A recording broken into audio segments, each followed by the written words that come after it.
Okay, so great. So continue putting in your questions into chat if you want them answered right away. If you don't mind postponing a little bit, you can ask them on the Ask Me Anything. Both are fine.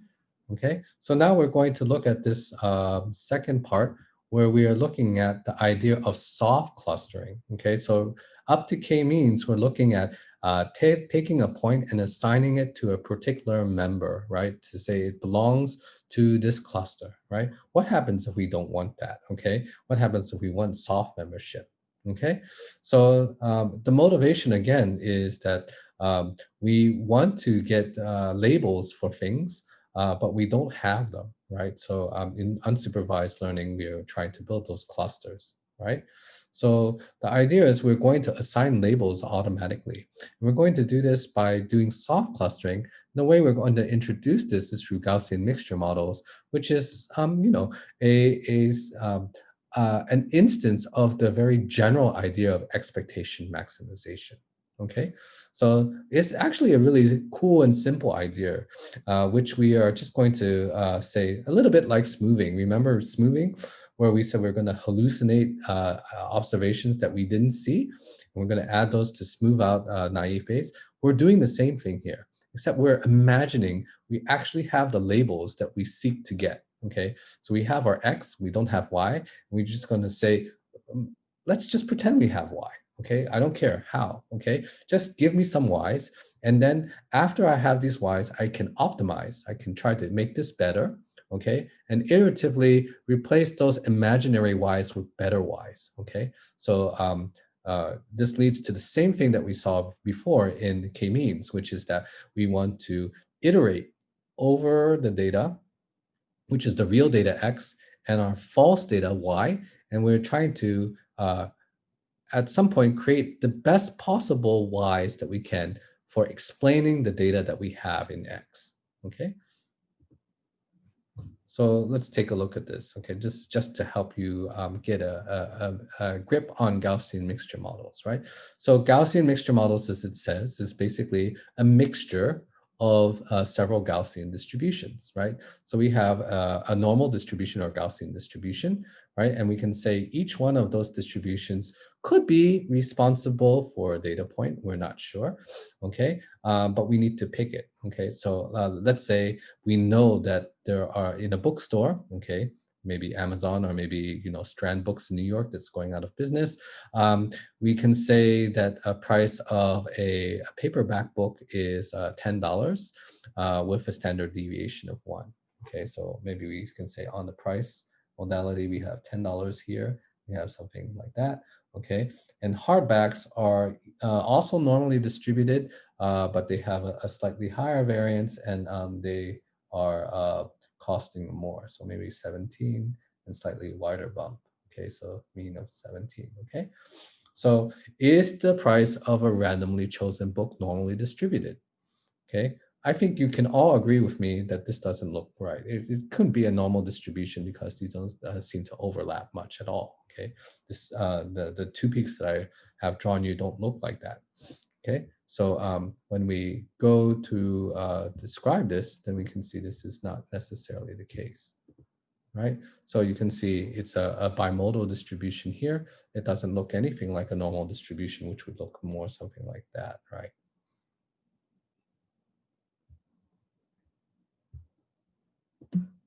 Okay, come on. So in a similar case, we can say, look at the heights of people, right? So we can say men and women's height are also normally distributed. Let's say they're very close to each other, so 177 and 164 in standard deviations of about 6 centimeters.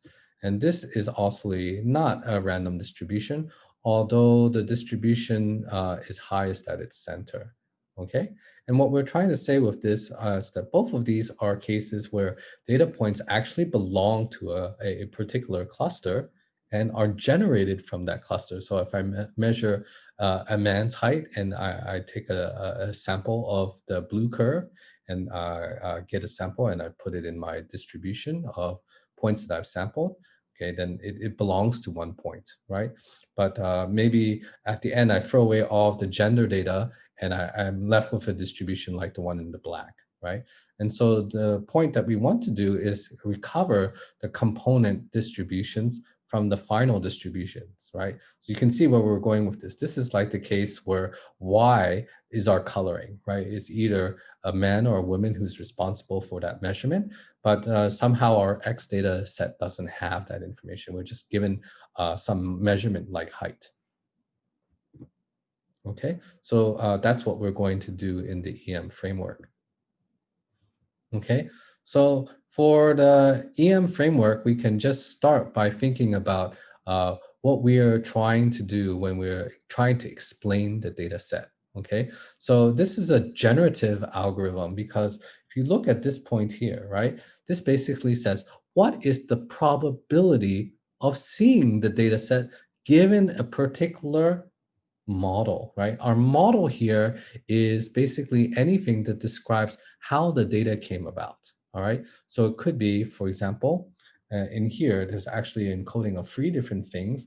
We need to know how many clusters there were. We need to know what the mean of each cluster is, and we need to know the standard deviation of each cluster, right? Basically, these two things characterize a normal distribution, right? And then we have K of these guys, right? So those are the parameters to the model. So once we know the model, basically, for example, that men have a standard, a normal distribution with mean and a standard deviation X, and then women have a mean and standard deviation Y, right? Then I have these two as two components of a two-component mixture model. Then I can describe what's the probability of seeing the particular data set that I have, okay? So that's what we're factorizing it into, right? We're saying that looking through all of the data points, okay, and saying what's the probability of each of these points being seen given this information about how the mixture models are, okay, then I can say, well, basically what I want to see is look through all of the different clusters and see what's the responsibility or what's the most likely distribution that could be responsible for creating that data point, right? So maybe if I have an observation that's 188 in height, probably that's likely to be a man and less likely to be a woman. On the other hand, if it's like 155, right, that seems like it's more likely to be a woman's height than a man's height, okay? So using that information to try to explain which distribution is more likely to give rise to a data point than another, okay? So, you know, when we have this case where we have a, a product, right? Well, what we can do is just make this into a sum of logs. It's easier to work with. Okay, so we can do the simplification and just change the product into a sum of logs that doesn't change anything, right? Because they're still monotonically similar to each other. But the problem here is that we still have this case where we have an inner sum, right? So it's not so easy to deal with this because we have an inner sum that needs to be computed over all of these particular cases. Okay. Okay, so we've got this generative story. Okay, basically that we say when we get a data point, actually what we're doing is we're picking a distribution responsible for a data point. Okay, and then from that distribution, we're picking a sample. Okay, so that's where we're going with this. Oops. Okay, so then we can think of clustering as just a problem of estimating that missing data, like which distribution was responsible for this particular data point that I'm looking at, right? Once I have that, then it's basically back to supervised learning, right? I want to learn a model of how each point could be have generated from a particular distribution, okay? So there are lots of cases when we can think of problems in estimation as well as in learning to be problems with missing data. Okay, so you may not be able to observe it, or you may be able to observe it noisily, and you want to recover as much of the information as possible. Okay. So what we can do is start with this idea of a K-class Gaussian mixture model. Now with labels, okay? So if we had, again, labels, we were given this point comes from a man, this point comes from a woman, this point comes from a soft cover, this comes from a hardback, right? Then what we can do is very easily understand what is the likelihood of the data set, right? We just say for each of the examples that we have in the data set of people's heights or books costs, we're going to first choose a label for it, right? From some type of distribution of how likely it is that I'm going to see a man or woman in this data set, or how likely I'm going to see a soft cover versus a hardcover book. Okay. And then once I've decided, oh, this point actually is coming from a man's height, or this point is coming from a softback book, then I can say, well, I'm just going to sample the normal distribution that's responsible for that cluster, and then get the observation that I seek. Okay, so I can do this generative story as many times as I want to create the answer to this question. Okay, do we need to know the number of labels in advance? Yes, we do. Okay, so we need to tell ourselves that we have an idea of how many classes there are. Okay, again, we can use the AIC, okay, the AIC or the BIC criterion to decide, okay, iteratively, whether or not we want an additional cluster or not. So we might start small with something like k equals 2 and say, okay, how much loss do I get when I use only 2 clusters, right? And when I want to move to k equals 3 clusters, then see how much the J clustering falls as a result of that, and see whether it's beneficial for me when I use regularization using AIC or BIC to decide whether to add that additional cluster or not. So we can recurse all the way until we get close to where there's no more benefit, right? And then we can say, okay, I cut here. Okay, I'm not going to use any more clusters for this. Okay, so with labels, it's actually it makes quite a lot of sense. We first need to know our pi, which is just how the different distributions, what proportion the different distributions are on in our data set. For example, if our data set only contains 2 clusters, like we just talked about, okay, that's part of pi, and then we have to say how likely are these 2 clusters with respect to each other. So maybe I expect my data set to be 90% men and 10% female, or 50-50. That all goes into the parameter pi, okay? And then we have all of our cluster centers, right? What's the mean of each of these distributions, so male and female, and then what's the standard deviation for each of these in turn, okay? All right. So these together collectively form the theta for our model, right? We need all of these parameters. We need to know how many clusters we are, and we need to know what proportion do they come in, and then I need to know the normal distribution information, basically the mean and variance, or the mean and standard deviation, to characterize each of the normal distributions, okay? Once I have this information, okay, then I can tell you how likely is it to have generated the data set. Okay, that's what I want to know. Okay, and so I can basically choose this generative process, right?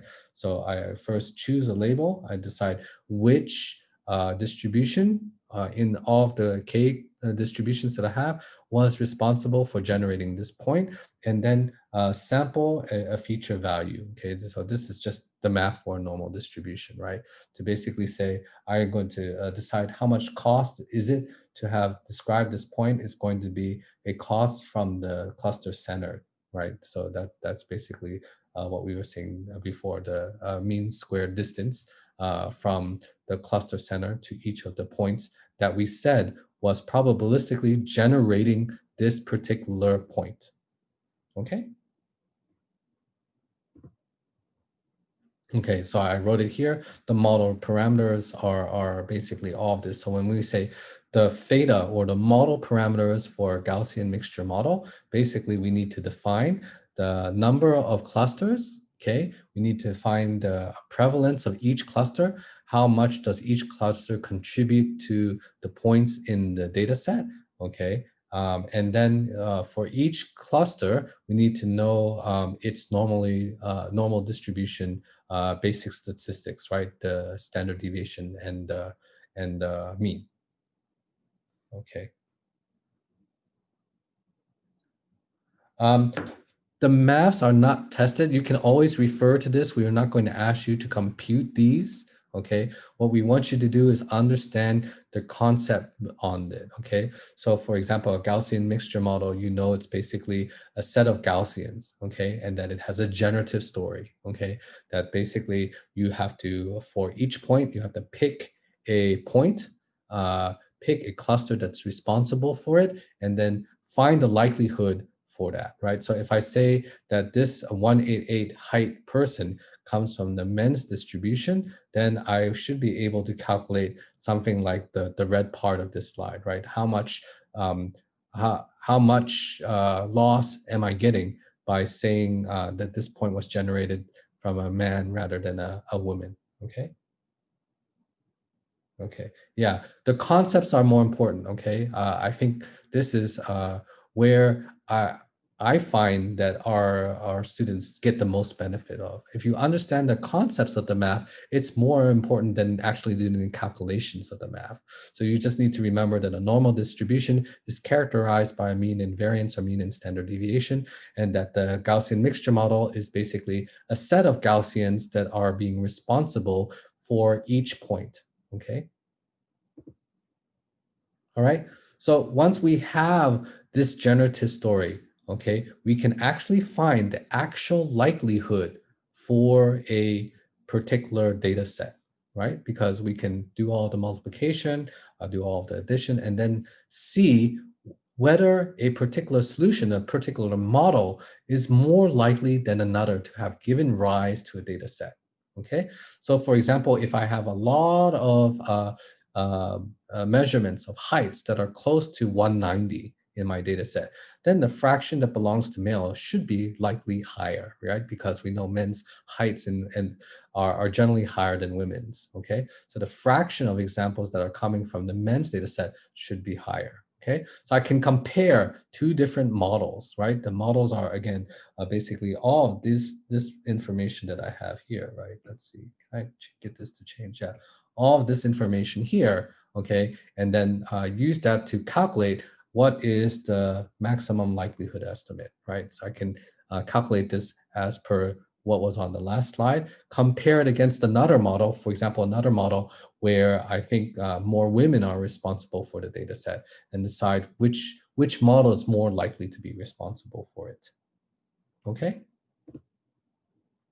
So this is how we would do it if we actually had the labels. If we knew the labels, we could actually find the Gaussian mixture model responsible for it, okay? Because we have all of this data, okay? But of course, in unsupervised learning, we don't have that, right? So we have to figure out what are the parameters to the model while trying to maximize it, okay? So this comes up to the very general idea of expectation maximization. Okay, the general EM framework is really, really simple. It's used in a lot of cases where we have missing data. Okay, so the idea is that you always have some framework or some model that is creating the data. Okay, like I said before, you can think of it as picking things from distributions. You can say, for each data point in my data set, I had to first decide which distribution gave rise to it.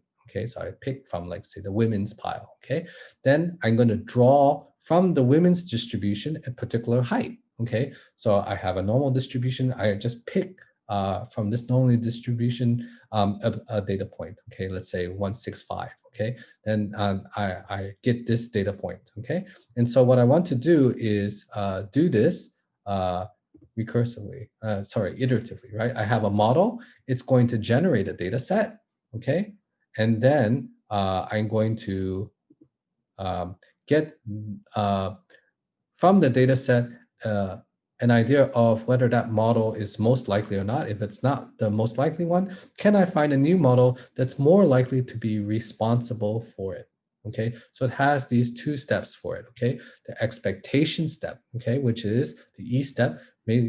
basically set the latent variables, in this case, like the cluster membership, right? Which cluster, like the men or the women or hardback or softback, that's most likely to have been responsible for that particular point, okay? Here, we have to freeze something. So we're going to freeze this particular information. We're going to say that the parameters, meaning the mean and standard deviation, as well as the proportion of points that are responsible from each part, are going to be fixed. Okay, I'm going to freeze that. Okay, I just ask, okay, what is the most likely place that this data point came from? Okay, and then in the Mstep, right, basically what we want to do is say, hey, wait, we actually didn't know that the parameters are correct. Maybe given that I've now set the latent variables in the way that I thought, okay, in the first step, I can actually think to fix the likelihood, right? Fix the parameters of the model. So all those lambdas that I have that I assume were correct in the beginning step, which were my mu's, my standard deviation, and the number of clusters and the proportion, all of these things I can say, well, maybe they're not accurate. Okay, I want to fix them. Okay, so this is the general idea of EM. Okay, and if you look at the pre-lecture, that's actually what we did already. We did it. We did it in k-means. Okay, the idea of k-means is exactly that, right? What we started with was the data set, and we said, let's pretend we have our cluster centers, right? So we had data points. Sorry, let me try that again. We had some data points all throughout the space, and we said, let's pick a center. Okay, and let's pick another center, and just pick them, right? This is our latent variables, right? And then what we said is, given these latent variables, we're going to characterize the data set. We're going to characterize the data set, okay? And then we're going to treat everything as all the latent variables as observed, right? So all of these points down here, oops, I did it wrong. All of these points down here, these are blue points, and all of the points upstairs, these are all green points, okay? So this is now step number 2, right? I was trying to decide all of the points, and now I'm going to re-estimate the latent parameters, right? I'm going to say I'm going to set the mu and my standard deviation, right? So when I do the M step, this basically corresponds to changing it to here, and corresponds to changing this cluster center to somewhere over here, okay? So we actually already did EM, okay? What didn't we do then? What didn't we do is we didn't do it in the form of soft assignment, okay? Because in k-means, we were doing it hard, right? Hard means a point belongs to a particular cluster. That's it, okay? It's a 1-0 thing, right?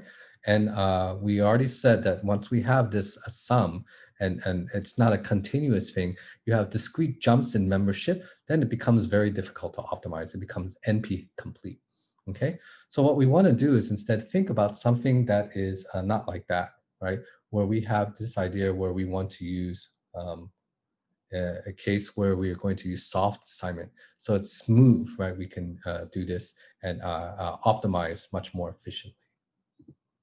Okay, so like I said already, we have done it. We're going to do it again in a soft manner, right? What we're going to say is that our cluster membership now is for every point to belong to every single cluster, okay? So as you can see it over here, our ZJ is a vector.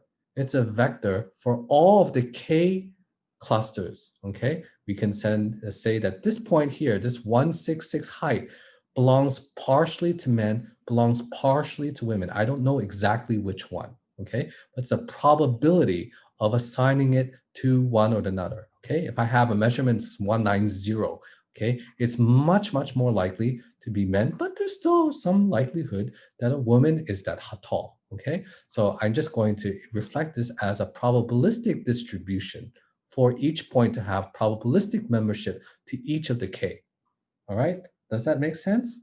Okay, so all we're saying here is, again, as it says at the bottom, right, that for a particular point, the membership is basically some way of thinking about how likely is that point to be generated by a particular cluster. And to do that, I'm just going to say that it belongs to all of the clusters, but with this different probability, okay? So I can think of it this way, right? And I'm going to normalize the cluster probability so that I have a unit sum, just to say that I can believe that, you know, it's 90% likely that it comes from a male, then it will be 10% likely that it comes from a female when I try to normalize all of the multinomial distribution for each of these clusters, okay? So that's the idea behind something like this. Because now we have soft assignments, it becomes much easier to optimize because we can gradually change this. We don't have to say, okay, you belong to a male, you belong to a female, you belong to soft cover, you belong to hard cover. Okay, so we had covered the case where we had K-class GMM with labels, right? So there's not much difference here, okay? The only difference is now we have imagined what the parameters are, and we're just going to replace them with, not with hard classification like we did before. We're going to deal with soft ones, right? Because obviously when we sample individual heights, they have to come from a male or female. We're not mixing people as proportions of male or female, okay? But in the case of doing it without the labels, we are, right? We're replacing the hard assignments of a form of assigning it for one cluster with a distributional one, okay? And then basically we are done, right? We're just basically saying, instead of having a hard cluster, right, we're going to use this vector form, distributional form of clusters, right? And then all of the math still works out, right? We can still say, what's the fraction of examples that are due to a cluster? Okay, that's no problem. If the point is 50% male, 50% female, then it'll contribute half of the weight to one cluster and half of the weight to another, right? Same if it's 90% or 10%.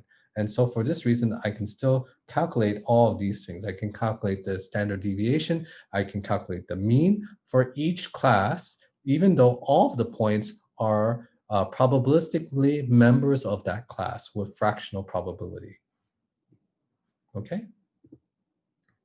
So that is basically what we're trying to do. We're going to first do the E step, okay, which is basically the same as what we did before, which is like imagine a probabilistic label for each of the points, okay? So we have to start by looking at where the points originally lie from the last iteration, right?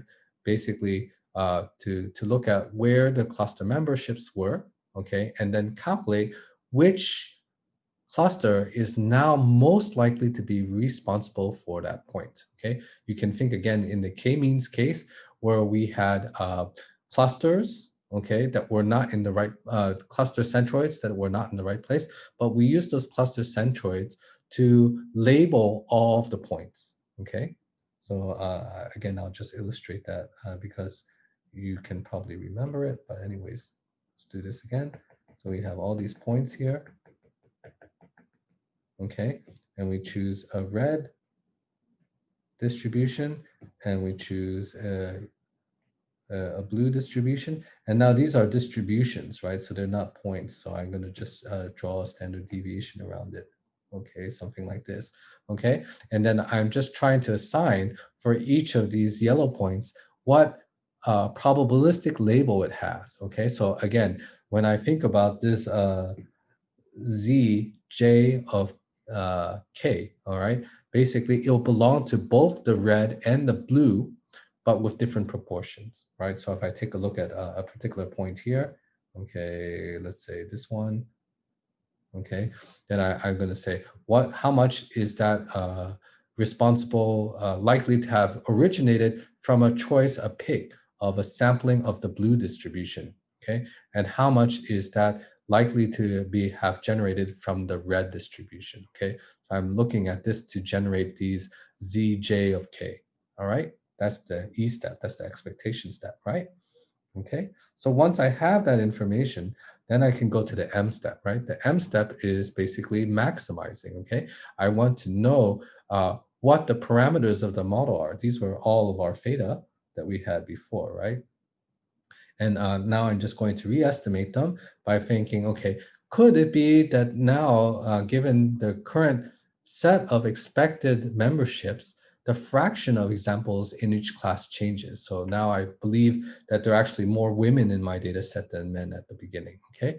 Or maybe I can re-estimate the mean of the examples and the variance of examples, okay? This, again, I can do very easily because the math just simply works out with all of these probabilistic uh, memberships. Okay, it's just that we would do it over all of the different clusters instead of a single cluster, which we would have the easier case in when we're using something like k-means, right? Because we only have one cluster responsible for point in k-means. We only have to iterate over one cluster per data point. But in this case, when we're using soft labels in Gaussian mixture models, we have to say for every point, we have to go through every class, okay, and calculate its impact on all of these parts of the theta, right? Basically, the cluster centroids, as well as the proportion of points that are associated with a cluster, okay? Okay, so basically, just like k-means, okay, this is just a generalization of k-means, okay? We first initialize the parameters randomly, okay? Then we do the first step, which is to find the latent variables, treating the parameters as fixed. So I imagine that my pi, which is my proportion of data points that come from each of the Gaussian mixtures, is fixed, and that I know the mean and standard deviation for each of the Gaussian normal distributions, right? Okay, then I'm going to assign which one of the Gaussian mixtures, Gaussian distributions is responsible for each of these. Okay. Then in the second step, I'm going to do the second part, right? I'm going to take the pseudo counts for what I found in the E step and use that to re-estimate the parameters. So I'm going to say, well, my means and standard deviations might be off. The proportion of each Gaussian contributing to the data points might have changed. Then I'm going to re-estimate that in my M step. Okay, and I'm going to come again, continue this process until it's converged, until everything comes out nicely and I don't see any changes. Okay, I'm basically trying to, again, maximize the likelihood of the data that I see. Okay, so I'm trying to construct a better explanation of the data set.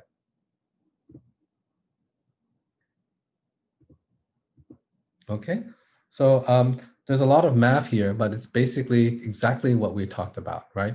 We are basically saying at the beginning, right, what we want to do is initialize randomly, okay? And, I could do it this way. This is not a particularly smart way to do it, okay? But I could say, I have, uh, X, K number of clusters. Each of them is uniformly responsible for the data set.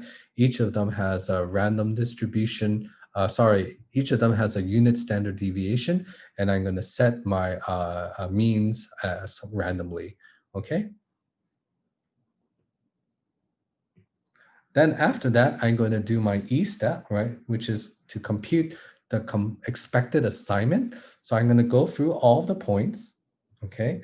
And then for each point, I'm going to decide how much it belongs to a particular cluster, right? So I pick up a measurement of 190 height, and I'm going to ask myself, what's the responsibility that this measurement of 190 comes from the men's cluster or the women's cluster, okay? And after I've done that, I have basically characterized the cluster membership. I've said, oh, this point seems more likely to come from the man's distribution, or again, we don't have labels, so can just basically say the first distribution or the second distribution, okay? So it comes from the first distribution much more likely than the second one, okay? So after I do that, I basically have done a membership of all of the J points. Sorry, not here. Sorry.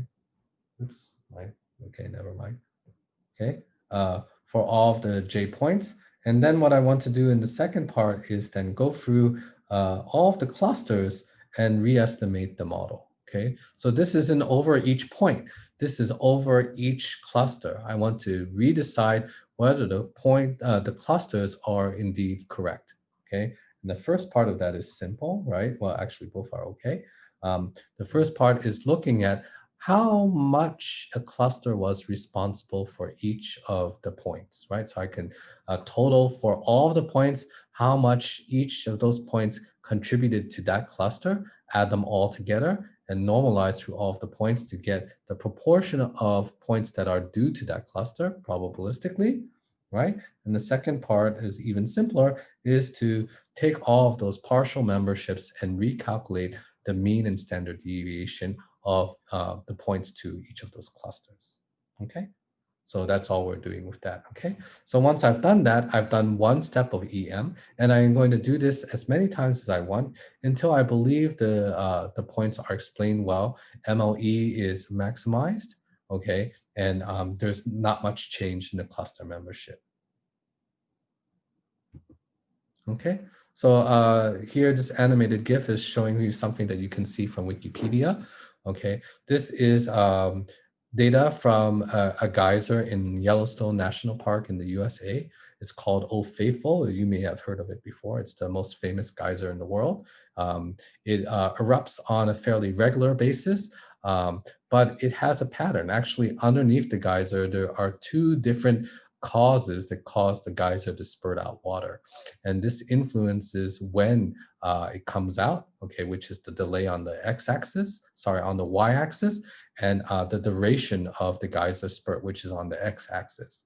Okay, so when we plot all of these data points out, we can see just from not coloring the points, imagine all of the points are gray, we can see that there are probably two different clusters associated with this, okay? So when we run EM on this, we get this membership, okay? Now, it's not quite a very good picture because here it looks like the points are specifically due to a particular cluster, right? So you can see the points here are either red pluses or yellow X's, okay? In reality, when we run EM, we don't have that, right? We have particular partial probabilistic membership to each point, okay? But when we want to actually figure it out, okay, and assign the most likely one, which is MLE, right? So we are going to maximize it and then say whichever cluster was most likely probabilistically to be responsible for a point, then we're going to label it that color, okay? So that's why in this graphic, you can see that the points actually end up colored as either yellow or red, even though the normal distributions as it's shown here with these multicolored ovals, ellipsoids rather, are the shape and color that they are. Okay, so EM happens to be a very nice algorithm. You'll see it applied a lot. It's basically, again, of dealing with missing data. The problem is, as we know, with something like k-means as the hard algorithm and soft algorithm like EM, is that actually is not a very convex function. And so for many problems, it's actually very sensitive to initial conditions. So often what we do, even though we can choose something like k-means plus plus to start at different points, is start with many different randomizations. So you can think of this as sort of like cross-validation for unlabeled learning, unsupervised learning, okay? And then find the one that has the maximum likelihood estimate, okay? Pick the parameters, as it says at the bottom here, that yield the highest likelihood for the data set. Because we, again, believe that if the data can be explained well, that is the most likely cause for the explanation for the data. Okay, there are a number of different other algorithms that are also EM that go by different names. So, for example, there's the forward-backward algorithm. Okay, this we use for sequential data. So we can fit this into something like RNN type of structure. And actually, this name HMM hidden Markov model, you have seen just cursorily before in our reinforcement learning algorithm lecture, right? So the idea that we have not decisions, but just trying to explain the data can be regarded as a hidden process where there are some hidden or latent variables responsible for the sequential processing of a time series data, right? So we can, again, think of this as a Markov model where only the last piece of information is the last state can help you understand why the the current output is as it is. Okay, so here in the hidden Markov model, you have an estimate for a particular time point. Okay, and you can understand this as coming from a forward state as well as a backward state, looking at all of the outputs at different time points. Okay. So in natural language processing, we use hidden Markov models a lot for explaining time series data. It used to be the way that we used speech recognition, okay, before deep learning models came about. And similarly, for understanding structure, okay, we can use expectation maximization to propose something like context-free grammars, okay? So we're looking at a particular node, for example, here, okay, this particular uh, VP. We want to explain whether that's a VP to decide whether it's more like time flies like an arrow versus this one, time flies like an arrow. So this one, flies is a noun, okay, like housefly, and this is flies is a verb. Okay, this the one on the left is what we normally mean, right? The one on the right, you have to think a little bit about what that actually means. It means there's a type of fly called a time fly, and that they happen to prefer things like arrows. Okay, so that's a valid interpretation of the sentence, but not the one that's most likely, right? So we can use inside outside, which is an EM based algorithm for tree-like structures as well. So you may find these other names in literature that you come across. Okay, so I'm not going to tell you anything more about that. Just that the EM is a very common algorithm. It goes by many different names. There are other variants that you may come across with. Generalized EM, which is basically using a gradient method. Monte Carlo EM, which when we have a lot of variables, maybe we don't want to calculate them exactly because it can be expensive to do all of the normalization. So we can do approximated ones using some sampling. That's Monte Carlo. Sparse EM, which is again dealing with the case where we have a lot of data points and the computation to get the exact numbers would be expensive. Okay, and also incremental or stepwise EM when we might have parts that we are looking at when the data is coming in over time periods rather than all at the same time. Okay, so you can look these up if you want. I just asked you to think about if you can understand the terminology here, okay, which of these variants are actually good for what types of scenarios.